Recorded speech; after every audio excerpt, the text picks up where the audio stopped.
लहरों से डर कर नौका पार नहीं होती, कोशिश करने वालों की कभी हार नहीं होती।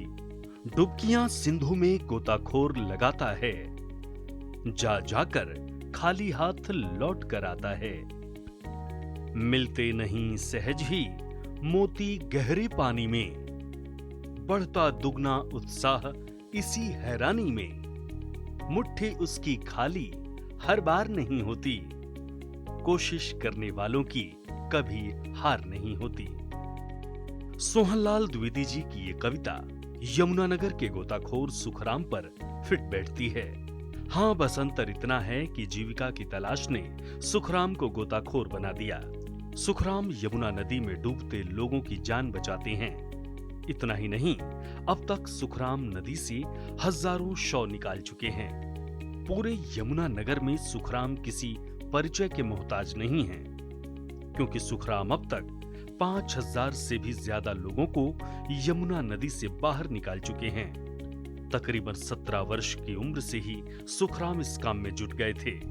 इनकी पहचान इसलिए भी खास है क्योंकि आज तक उन्होंने किसी शव या किसी शख्स की जान बचाने के लिए एक भी रुपए नहीं लिए।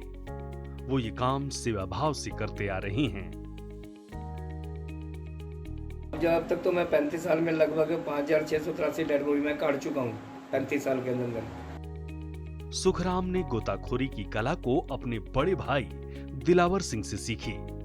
सुखराम कहते हैं कि पहले ही दिन उनके भाई ने उन्हें एक बड़े गड्ढे में धकेल दिया था और उसके बाद उनका तैराकी जीवन शुरू हुआ। वो बताते हैं कि कई बार शवों और लोगों को निकालते वक्त काफी कठिनाई आई, लेकिन 35 साल के इस दौर में उन्होंने कभी हार नहीं मानी। समय की गति आगे बढ़ती गई और उनका ईमानदारी से सेवा भाव का काम जारी रहा। वहीं लोगों की जान बचाते बचाते उन्हें एक और शौक लग गया। ये शौक था ऐतिहासिक सिक्कों को जमा करने का। अब इन सिक्कों को जरा गौर से देखिए। मुगल काल से लेकर ब्रिटिश काल तक के सिक्के और भी न जाने कितनी प्रकार के सिक्के। सुखराम बताते हैं कि इन्हीं सिक्कों में अनगिनत सिक्के ऐसे भी थे जो सोने और चांदी के थे, जिन्हें बेचकर समय समय पर ये अपने परिवार का भरण पोषण करते आ रहे हैं।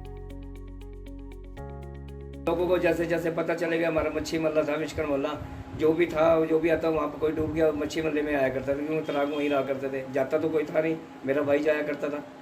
उसके बाद बस मेरे को लेके जान लगे। मैंने कभी जिंदगी में किसी से 1 रुपया नहीं मांगा। करते करते करते करते अब कोई फिर मेरे को ऐसा चस्का लगा कि लवारी जा रही, डेड बॉडी जा रही है, वो भी काट देता था। कहते हैं कि भूख से बड़ी आग नहीं होती। सुखराम को भी कई बार परिवार का गुजर बसर करने के लिए इन बेशकीमती धातु के बने सिक्कों को बेचना पड़ा। वो कहते हैं कि यदि सिक्के ना बेचते तो आज उनके पास 2 क्विंटल से ज्यादा बेशकीमती सिक्के होते। सुखराम ज्यादा पढ़े लिखे नहीं हैं। शायद यही वजह है कि वे नहीं जानते कि इन सिक्कों की आज के दौर में क्या कीमत है। जीवन के 53 साल बाद भी सुखराम आज भी सिक्के निकालते हैं। लोगों की जान बचाने का काम भी निःशुल्क करते हैं। वे कहते हैं कि आज तक यमुना मैया की कृपा से उन्हें बुखार तक नहीं आया। गोताखोरी के इस काम में उनका परिवार भी भरपूर साथ देता है, लेकिन वो अपने बेटे को तैराकी से दूर रखते हैं। इसके पीछे उनका क्या है तर्क, सुनिए। मैं तो लगभग अगर मैं शुरू से जोड़ रहा होता तो लगभग 10 किलो तो मेरे पे चांदी के सिक्के होने चाहिए, 10 से 12 किलो, क्योंकि मैं बहुत ज़्यादा चांदी के सिक्के बेच के खा चुका हूँ। चांदी का तांबे के मैं कभी 10 किलो बेच दिए, कभी 5 किलो बेच दिया, ऐसे ऐसे करके अपने जरूरतें पूरी करी। मतलब रोटी के लाले पड़ रहे थे तो कमा के खाने वाला देने वाला कोई था नहीं। मुझे गर्व है उनके ऊपर, क्योंकि वो किसी की मुसीबत और किसी का दुख उनसे देखा नहीं जाता।